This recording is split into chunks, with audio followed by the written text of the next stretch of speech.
Hey everyone, it's Sarah here with Real Marketing Solutions and this week's digital marketing tip. This week we're talking about back to social in the spirit of back to school.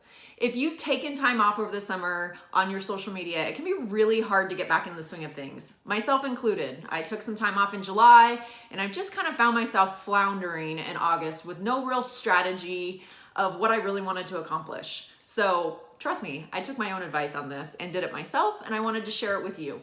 If you've been off and you need to get back in the swing of things, it's really important to start planning, right? Do a brain dump session, do a session where you're by yourself and get out in your head everything that you want to accomplish before the end of 2018. Are you launching a product? Are you launching a service? Are you hosting an event or a workshop? What are you doing? Get it out on paper and then create your calendar, your content calendar.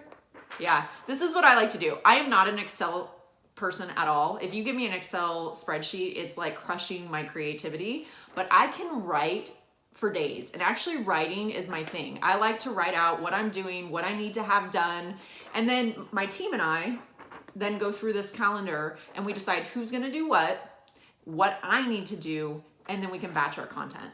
So if you're struggling to get back in the swing of things, I would recommend do a brain dump, get it all out on paper, write out everything that you want to have happen by the end of the year, everything that's happening in your business that you want to promote, and then get your calendar out and start putting some dates and content to that. Meet with your team, have them help you implement what they can implement, and set a date to create the content that you need to create. This is the first step to getting back on track. Now, next week, we're gonna talk about what you can do if you're kind of struggling with some content ideas. We're gonna give you list of content strategy for the whole month of September. So make sure you tune in next week for our Tuesday tip. And if you're struggling with your social media, you can always reach out to us on the web at realmarketingsolutions.net. You can book a complimentary 30-minute strategy session with me, and we can dive in to your social media. All right, we'll see you next